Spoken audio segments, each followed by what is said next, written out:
firman Allah Subhanahu wa taala, a'udzu billahi minasyaitonir rajim. Wa laqad uhiya ilaika wa ilal ladzina min qablika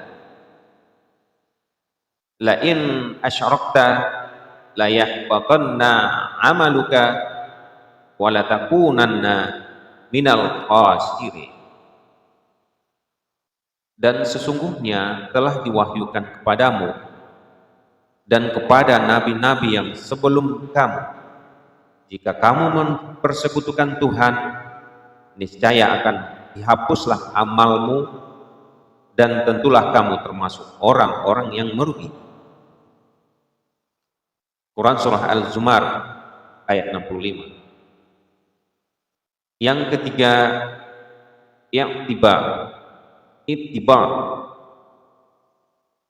Ittiba maksudnya mengikuti cara Rasulullah Shallallahu Alaihi Wasallam. Menurut pandangan Ahlus Sunnah wal Jamaah, semua ibadah khusus seperti sholat, puasa, zakat, haji dan lain-lainnya mestilah dilakukan mengikuti cara Rasulullah Shallallahu Alaihi Wasallam.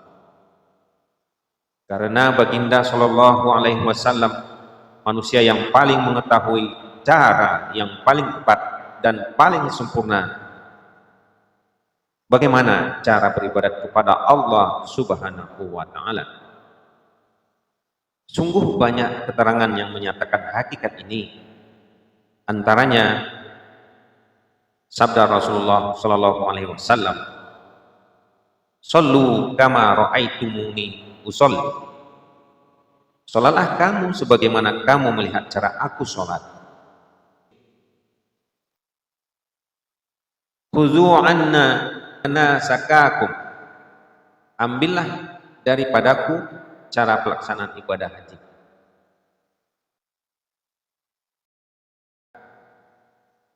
Hadis riwayat Muslim. Selanjutnya baginda sallallahu alaihi wasallam memberi amaran keras jika umatnya justru mereka-reka cara beribadah.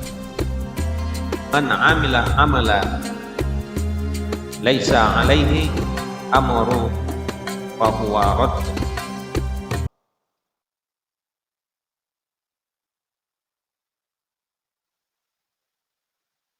Siapa melakukan amalan yang bukan sebagaimana cara yang kami suruh, maka amalannya ditolak. Hadis riwayat Bukhari dan Muslim. Jadi kesimpulannya dari uraian di atas dapatlah kita ambil. Yang pertama, ibadah yang sempurna mestilah memenuhi 3 syarat di atas. Yang pertama tadi adalah Islam, yang kedua adalah ikhlas, yang ketiga adalah ittiba. Ini memberi isyarat bahwa tidak semua amalan umat Islam diterima oleh Allah Subhanahu wa taala walaupun amalan itu dilakukan dengan penuh keikhlasan. Yang kedua, mengikuti cara Rasulullah Shallallahu alaihi wasallam juga memegang peranan penting agar suatu ibadah itu sempurna dan selanjutnya diterima oleh Allah Subhanahu wa taala sebagai amal yang sholih. Yang ketiga, mengapa puasa setengah muslim tidak memberi kesan ke arah pembentukan sifat takwa pada dirinya, padahal dia seorang muslim dan ikhlas. Mungkin cara puasanya tidak mengikuti cara yang sesuai dengan tuntutan Rasulullah Shallallahu alaihi wasallam.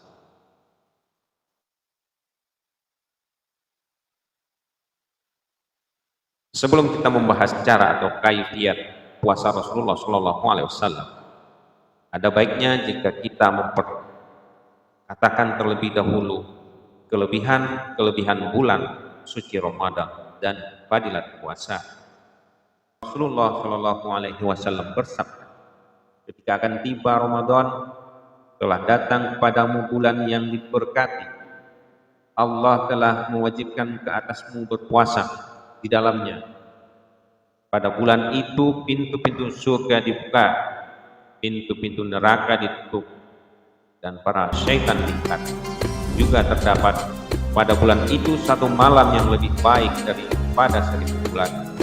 Barang siapa tidak memperolehi kebaikannya, maka dia tidak memperolehi apa-apa. Hadis riwayat Imam Ahmad, Al-Nasai, dan Al-Baihaqi. Dari uraian di atas dapat diambil kesimpulan di antara kelebihan bulan Ramadan berdasarkan hadis di atas antaranya. 1. Ramadan bulan yang diberkati oleh Allah Subhanahu wa taala. Maksud diberkati ialah banyak dan berkembang. Dinamakan demikian karena ganjaran amal soleh yang dilakukan pada bulan Ramadan akan dibalasi oleh Allah dengan ganjaran yang banyak dan berlipat ganda melebihi amal soleh yang dilakukan pada bulan-bulan lainnya. Yang kedua, Allah Subhanahu wa taala mewajibkan umat Islam berpuasa di dalamnya. Puasa Ramadan termasuk salah satu daripada rukun-rukun Islam. Puasa mempunyai keutamaan tersendiri melebihi ibadah-ibadah yang lain.